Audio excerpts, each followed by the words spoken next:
सभी बच्चों का मैं बहुत बहुत स्वागत करता हूं और इस स्वागत की कड़ी के अंदर बच्चों आज हमारा टॉपिक रहने वाला है मध्यकालीन भारत के इतिहास में इस्लाम धर्म का हिंदू धर्म पर क्या प्रभाव पड़ता है।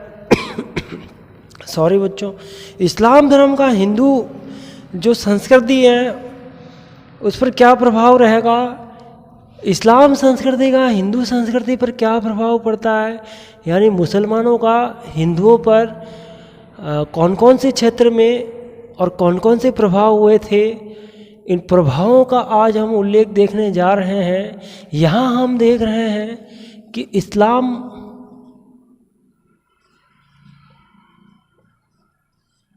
इस्लाम संस्कृति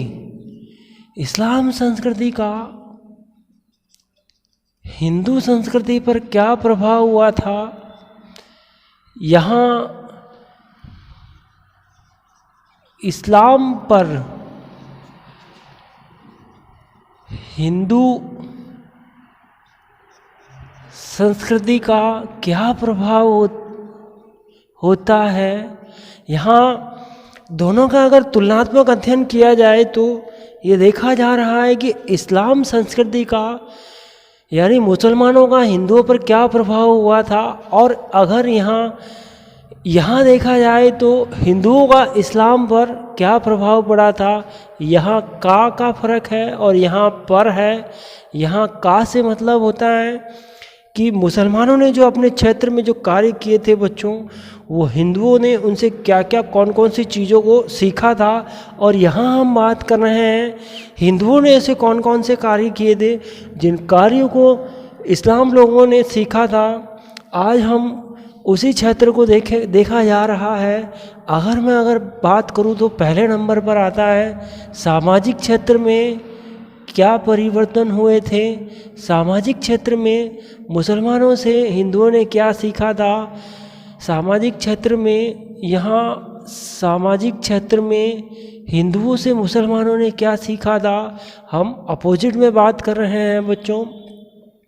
सामाजिक क्षेत्र के बाद मैं यहाँ धार्मिक क्षेत्र की बात करूँगा कि धार्मिक क्षेत्र में क्या परिवर्तन होता है। धार्मिक क्षेत्र के बाद यहाँ ये देखा जाएगा कला के क्षेत्र में क्या परिवर्तन होता है। कला के क्षेत्र में क्या परिवर्तन होता है। और कला के क्षेत्र को देखने के बाद यहाँ हम कला के क्षेत्र को देखने के बाद हम देखेंगे साहित्य के क्षेत्र में क्या परिवर्तन हुआ था। साहित्य का क्षेत्र, और यहाँ साहित्य का क्षेत्र। यहाँ पहले नंबर पे आता है सामाजिक क्षेत्र में समाज में क्या परिवर्तन होता है। समाज में मुसलमानों के द्वारा हिंदू क्या सीखते हैं। और यहाँ धार्मिक क्षेत्र में क्या परिवर्तन रहेगा। तीसरे नंबर पर आता है कला के क्षेत्र में क्या परिवर्तन रहेगा। 4 नंबर पर आता है साहित्य के क्षेत्र में क्या परिवर्तन रहेगा। ये इस्लाम संस्कृति का मतलब यहाँ होता है बच्चों मुस्लिम, और हिंदू संस्कृति का मतलब होता है हिंदू। यहाँ मुसलमानों ने ऐसे कौन से कार्य किए थे जिसका प्रभाव हिंदुओं पर होता था। और अगर यहाँ मैं बात करूँ तो यहाँ पहले लिख रहा हूँ मैं हिंदुओं ने ऐसे कौन से कार्य किए थे जिसका प्रभाव इस्लाम पे या मुसलमानों पर प्रभाव होता है। अपोजिट में देखा जाएगा तुलनात्मक अध्ययन किया जा रहा है। अगर सामाजिक क्षेत्र की बात करें तो हम यहाँ देख रहे हैं कि मुस्लिम समाज के अंदर पर्दा प्रथा का प्रचलन था। पर्दा प्रथा जो मुस्लिम समाज में इसका जन्म हुआ था। धीरे धीरे राजपूतों ने भी और हिंदुओं ने भी अपने यहाँ पर्दा प्रथा को शुरू कर दिया था। पर्दा प्रथा का जन्म मुसलमानों से ही होता है। अगर मैं बात करूँ समाज में तो बाल विवाह, मुस्लिम समाज में बाल विवाह होते थे। और इसी मुसलमानों से ये बाल विवाह का प्रचलन हिंदुओं में भी हो जाता है। हिंदू लोग भी ये सीख जाते हैं। जिस तरह से मुसलमान अपनी कन्याओं का बचपन में विवाह कर देते थे, उसी प्रकार यहाँ हिंदुओं ने भी अपने यहाँ एक नई प्रथा शुरू कर दी थी। और वो कौन सी प्रथा होती है? ये बाल विवाह होती है बच्चों। अगर हमें तीसरे नंबर पर बात की जाए समाज के अंदर, तो समाज में जो खान पान का कोफ्ता है, कचौरी, कोफ्ता खाया है बच्चों? कचौरी तुमने खाई होगी। कोफ्ता है, कचौरी है, कचौरी है और समोसा है, पुलाव है। पुलाव बड़े चाव से तुम लोग खाते हो। पुलाव है, समोसा जो सबको अच्छा लगता है। ये सब चीज़ें, ये कोफ्ता का आविष्कार किन्होंने किया था? मुसलमानों ने किया था। कचौरी का आविष्कार किसने किया था? मुसलमानों ने किया था। यहाँ पुलाव का आविष्कार मुसलमान करते हैं, समोसे का आविष्कार मुसलमान करते हैं, कबाब है। ये जो सब चीज़ें हैं ये उच्च वर्ग के और जो सामान्य वर्ग के हिंदू हैं, उन्होंने भी अपने यहाँ पर मुसलमानों से सीखकर कोफ्ता खाना शुरू कर दिया था। आज के जीवन में जो है हम देखते हैं कि सभी लोग ये समोसा है, कचौरी है, कोफ्ता है, ये सभी खाते हैं। ये सब चीज़ें कहाँ से आई थी? ये मुसलमानों से आई थी। आज जो हम बड़े चाव से खाते हैं, आज हम पुलाव जो है, हाइकिंग वाले जो पुलाव बनाकर हम खाते हैं, जो हमें बड़े अच्छे लगते हैं। कहीं खाने में हम जाते हैं तो वहाँ भी पुलाव बनाए जाते हैं। हमें पता होना चाहिए कि ये सब हमने मुसलमानों से सीखा था। मुस्लिम संस्कृति का हिंदू संस्कृति पर क्या हो रहा है, एक समन्वय हो रहा है और इसी समन्वय को हमें जानना चाहिए। अगर सामाजिक क्षेत्र में हिंदुओं से मुसलमानों ने क्या सीखा था, यानी हिंदू धर्म से समाज के अंदर मुसलमानों पर ऐसा क्या प्रभाव पड़ा था, तो इसको समाज में अगर इसको देखा जाए तो जिस तरह से हिंदुओं की अगर हम बात कर रहे हैं, जिस तरह से हिंदू समाज में देवी देवताओं की पूजा करते हैं, यहाँ हमारे भारतीय समाज के अंदर अलग अलग जगह, अलग अलग रूप में अलग अलग देवताओं की पूजा की जाती है। 35 करोड़ देवी देवताओं का नाम लिया जाता है। जहाँ हिंदू धर्म में देखा जाए तो अलग अलग त्योहारों का अलग अलग व्रत किए जाते हैं। इससे माँ लक्ष्मी का व्रत किया जाता है, सोमवार को भगवान शिव का व्रत किया जाता है। अगर मंगलवार की बात करें तो हनुमान जी का व्रत किया जाता है। अगर हम बुधवार की बात करें तो श्री गणेश जी को पूजा पाठ से ही किसी कार्य की शुरुआत की जाती है।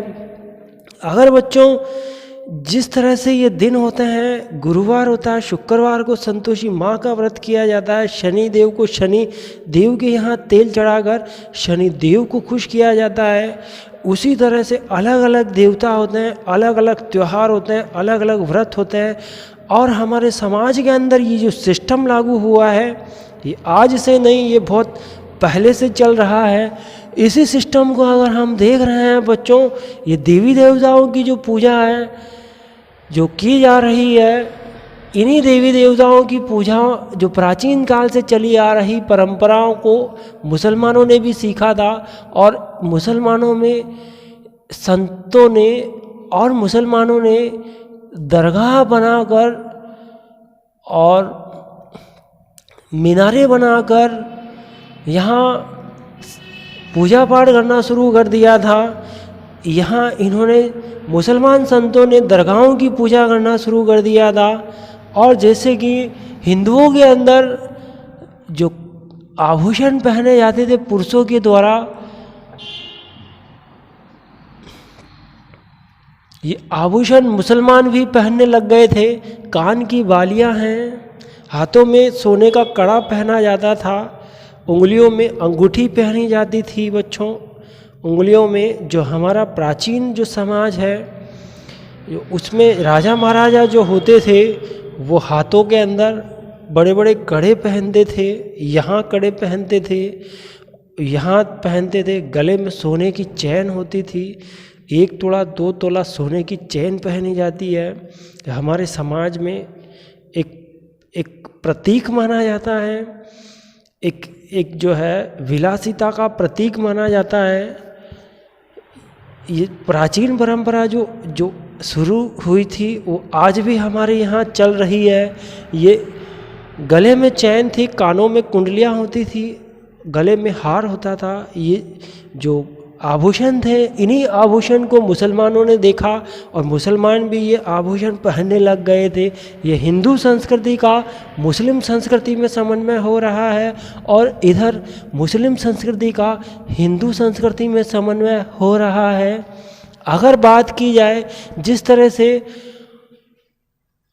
भारत के जो प्राचीन राजा महाराजा थे, जो राजपूत थे और अन्य जो शासक थे, वो बारीक सूती वस्त्र के कपड़े पहनते थे, बारीक सूती कपड़ा पहना जाता था और इस रेशमी जो था वो राजा की वेशभूषा वाला पोशाक होती थी। इसी पोशाक को मुसलमानों ने भी ग्रहण कर लिया था। जो मुस्लिम साम्राज्य आया था, जब मुस्लिम सुल्तान आए थे, तो वो भारत की परंपरा से अनछुए नहीं रहे थे। भारत की परंपरा उनको छू गई थी। अगर हम सामाजिक क्षेत्र के बाद अगर आगे देखा जाए, धार्मिक क्षेत्र को देखा जाए, तो धार्मिक क्षेत्र में कौन कौन से परिवर्तन होते हैं धर्म के मामले में। यहाँ अगर मुसलमानों का हिंदू धर्म पर क्या प्रभाव रहेगा, तो यहाँ हम इस्लाम धर्म की बात करेंगे।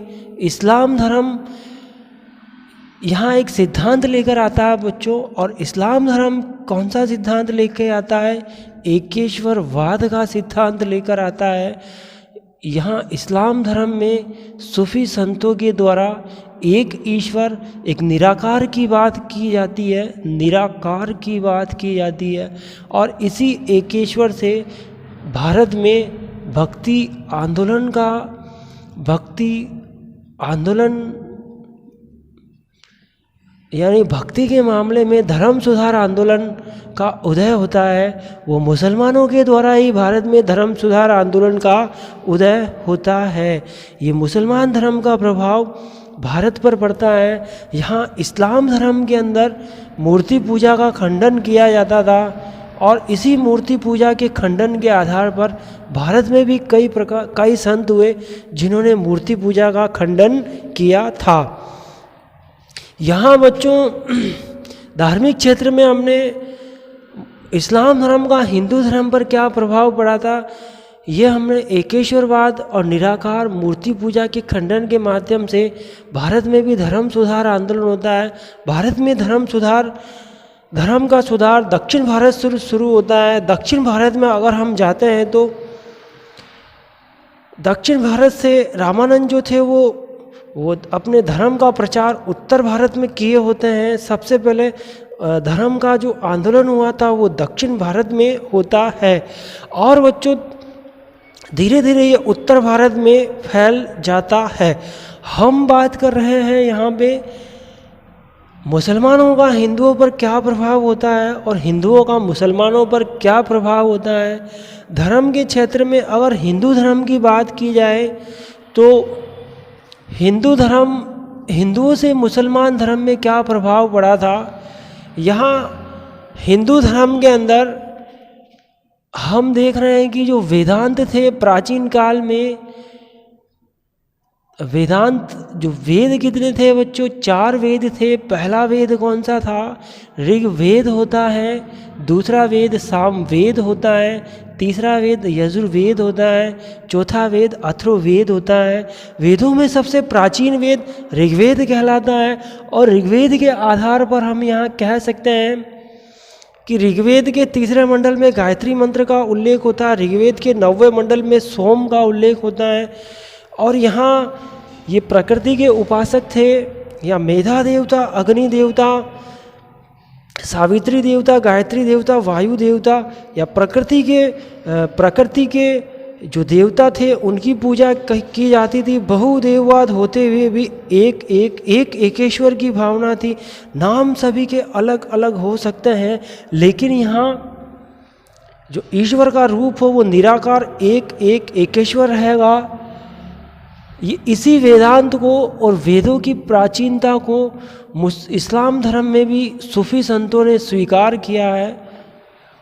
सूफी संतों ने इसी एकेश्वरवाद और निराकार परमात्मा को स्वीकार किया है। भारत में जो ज्योतिष विद्या थी, इसी ज्योतिष विद्या का प्रभाव मुसलमानों पर भी हुआ था और मुसलमानों में भी ये ज्योतिष विद्या होने लगी थी। अगर हम धार्मिक क्षेत्र के बाद देखा जाए तो कला के क्षेत्र में क्या रहेगा। कला के क्षेत्र में जो इस्लाम संस्कृति है, इस्लाम संस्कृति का वो हिंदू संस्कृति पे क्या प्रभाव रहा था। इस्लाम संस्कृति के आधार पर ही अगर हम कला और स्थापत्य कला के क्षेत्र में देखें तो मुस्लिम शैली के आधार पे भारत में राजपूत राजाओं ने अनेक महलों का निर्माण किया था। और यहाँ जो राजपूत जो मुगलों की सेवा में रहते थे बच्चों, ये जो जयपुर के सवाई मान सिंह अकबर के दरबार में थे, मारवाड़ के जसवंत सिंह का नाम लिया जाए तो वो औरंगजेब के दरबार में थे। अगर ऐसे कई जो बीकानेर के राव कल्याणमल हैं, ऐसे आपके जोधपुर के और बीकानेर के कोटा के कई ऐसे जो राजा महाराजा जो थे जो जिन्होंने सेवा की थी। अमर सिंह के पुत्र करण सिंह थे। अमर सिंह और करण सिंह की आगरा के द्वार पर मूर्तियां बनाई गई है।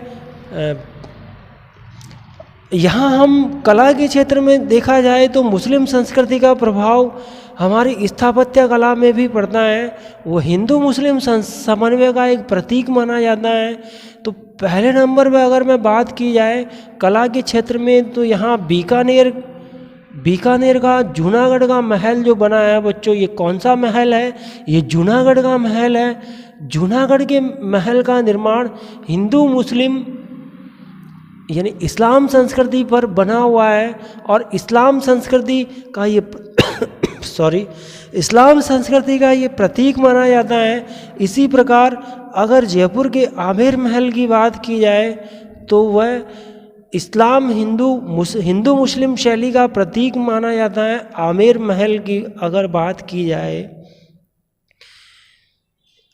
और यदि मारवाड़ के जोधपुर की अगर बात की जाए तो जोधपुर का मेहरानगढ़ का दुर्ग भी इस्लाम संस्कृति का प्रतीक माना जाता है।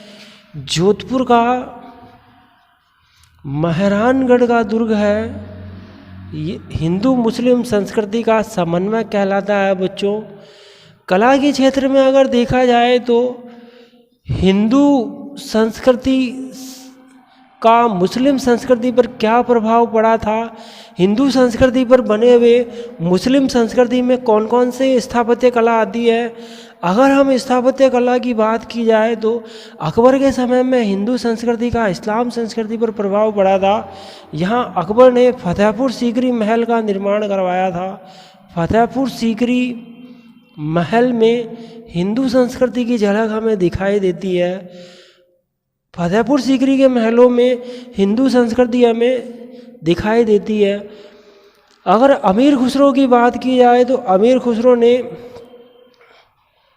अमीर खुसरो का नाम सुने हो बच्चों। अमीर खुसरो ने एक किताब लिखी थी खजाइनुल फुतूह, और खजाइनुल फुतूह के अंदर चित्तौड़ विजय का उल्लेख किया गया है।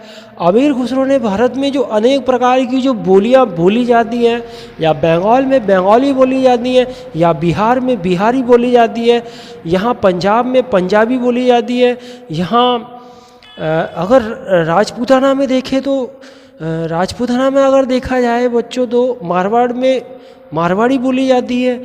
अजमेर की लैंग्वेज अलग होती है, अजमेर में प्योर हिंदी बोली जाती है। अगर जयपुर की लैंग्वेज हम जयपुर की बात करें तो जयपुर में ढूंढाड़ी लैंग्वेज होती है।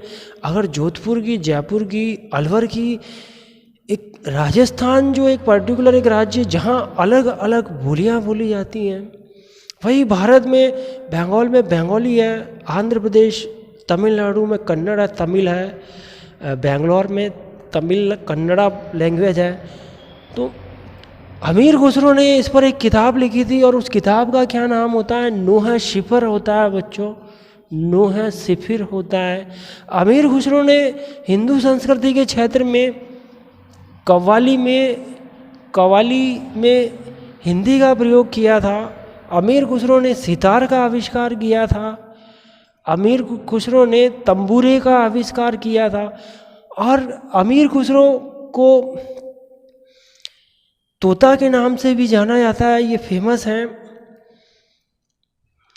अब हम यहाँ कला के क्षेत्र को देखने के बाद साहित्य के क्षेत्र में देखा जाए तो मुस्लिम संस्कृति का हिंदू संस्कृति पर क्या प्रभाव होता है और हिंदू संस्कृति का मुस्लिम संस्कृति पर क्या प्रभाव होता है। यहाँ बच्चों आप पढ़ रहे हो मध्यकालीन भारत के इतिहास में हिंदू मुस्लिम समन्वय क्या था, हिंदू मुसलमानों के साथ और मुसलमान हिंदुओं के साथ, उनके खान पान पे, उनके रहन सहन पे, उनके समाज में, उनके कला के क्षेत्र में, उनके स्थापत्य कला के क्षेत्र में, उनके साहित्य के क्षेत्र में क्या क्या परिवर्तन हुए। साहित्य के क्षेत्र में अगर देखा जाए बच्चों तो यहाँ तुलनात्मक अध्ययन करने पर साहित्य का क्षेत्र यहाँ है मुस्लिम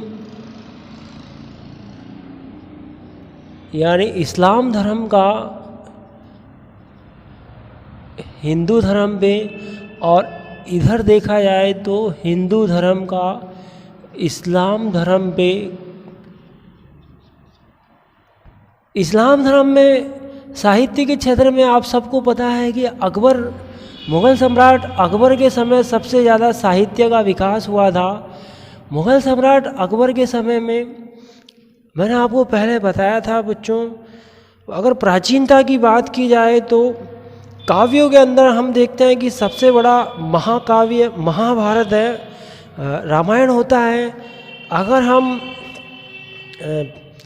पुराणों की बात करें तो हरिवंश पुराण होता है। अगर हम गणित की बात करें तो लीलावती का जो फेमस है, गणित का फारसी में अनुवाद किया गया था। अगर हम वेदों की बात करें तो ऋग्वेद, सामवेद, अथर्ववेद, यजुर्वेद में से जो अथर्ववेद है उसका फारसी में अनुवाद किया गया था।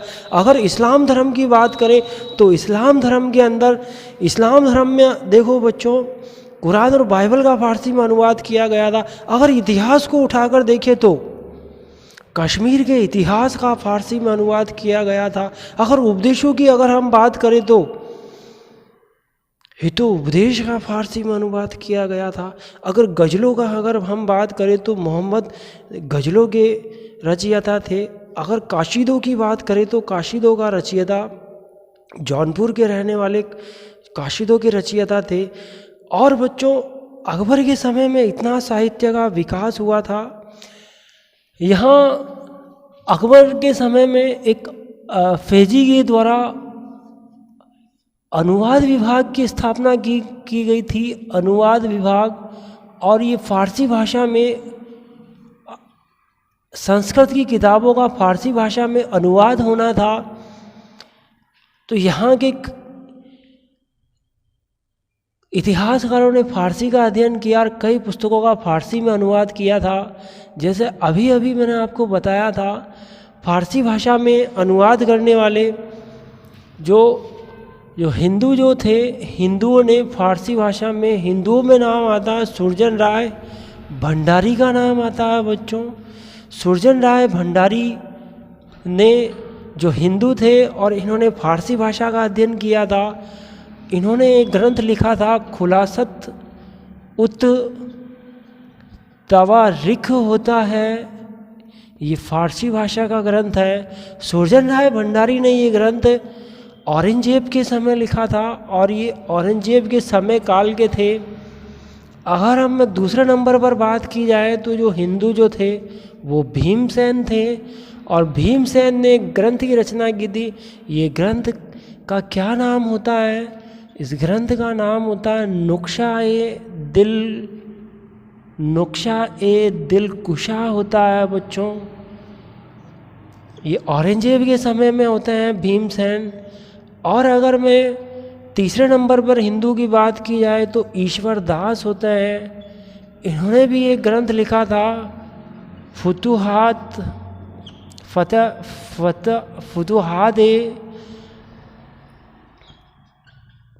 आलमगिरी ग्रंथ लिखा था ईश्वर दास ने। फुतुहात आलमगिरी ग्रंथ लिखने वाले कौन थे? ये ईश्वर दास होते हैं। अगर हिंदुओं में बात की जाए तो एक हिंदू का नाम आता है चंद्रभान द्वारा चार चमन लिखा गया था। कौन है ये? ये चंद्रभान है और इन्होंने फारसी भाषा में चार चमन लिखा था बच्चों। यहाँ इस्लाम धर्म का हिंदू धर्म पे क्या प्रभाव रहा था? यानी इस्लाम धर्म जो था उसमें फारसी भाषा में जो किताबें होती थी तो हिंदुओं ने यहाँ पे फारसी भाषा का अध्ययन किया था। ये परिवर्तन होता है। और इसी परिवर्तन के साथ अगर हम यहाँ देखा जाए तो ऐसे कौन कौन से मुसलमान थे जिन्होंने हिंदू धर्म पर बुक्स लिखी थी, हिंदू धर्म पर किताबें लिखी थी? ये कौन थे? ये मौलाना का पहले नंबर पर आता है, मौलाना का चंद्रयान आता है। दूसरे नंबर पे सॉरी बच्चों, मंजन का नाम सुने हो? मंचन ने लिखा था चंद्रावती सॉरी, मंजन ने यहाँ पर लिखा था मुल्ला मंजन ने, हाँ सॉरी बच्चों, मधु मालती। ये मौलाना जो है ये मुस्लिम होते हैं और हिंदू धर्म की किताब लिखी थी चंद्रयान लिखा था। ये मंजर एक मुस्लिम होते हैं, इन्होंने मधु मालती पर एक हिंदी में ये किताब लिखी थी। अगर हम बात करें तीसरे नंबर पर कौन है मुसलमान तो यहाँ रसखान का नाम आता है। रसखान ने यहाँ प्रेम वाटिका लिखी थी बच्चों। कौन सी वाटिका लिखी थी? ये प्रेम वाटिका लिखी थी। अगर चार नंबर पर अगर मैं बात करूं तो मलिक मोहम्मद जायसी का नाम सुने हो बच्चों? मलिक मोहम्मद जायसी ने मध्यकालीन भारत के इतिहास में पद्मावती का नाम सुना है, जो चित्तौड़ के राजा रतन सिंह की पत्नी होती है और अलाउद्दीन खिलजी रानी पद्मिनी को प्राप्त करना चाहते थे। और ये कहानी जो शुरू होती थी पद्मावती की, उस कहानी का इतिहास इन्होंने 1540 में शेरशाह सूरी के शासनकाल में पद्मावत नाम से ये किताब लिखी थी। और पद्मावत की कहानी इसमें लिखी गई है। कई इतिहासकार इस कहानी को सत्य मानते हैं और कुछ इतिहासकार इस कहानी को सत्य नहीं मानते हैं। यहाँ हम बात कर रहे हैं इस्लाम समन्वय की। इस्लाम धर्म का मुस्लिम धर्म पर क्या प्रभाव पड़ता है और मुस्लिम धर्म का इस्लाम धर्म पर क्या प्रभाव होता है। तो बच्चों आज हमने जो ये चैप्टर पढ़ा है, जो मुस्लिम धर्म का जो इस्लाम धर्म पर क्या प्रभाव होता है और इस्लाम धर्म का मुस्लिम धर्म पर क्या प्रभाव होता है, तो आज ये चैप्टर यहीं पर। कल हम आपसे नेक्स्ट वीडियो के साथ मिलते हैं। Okay, thank you.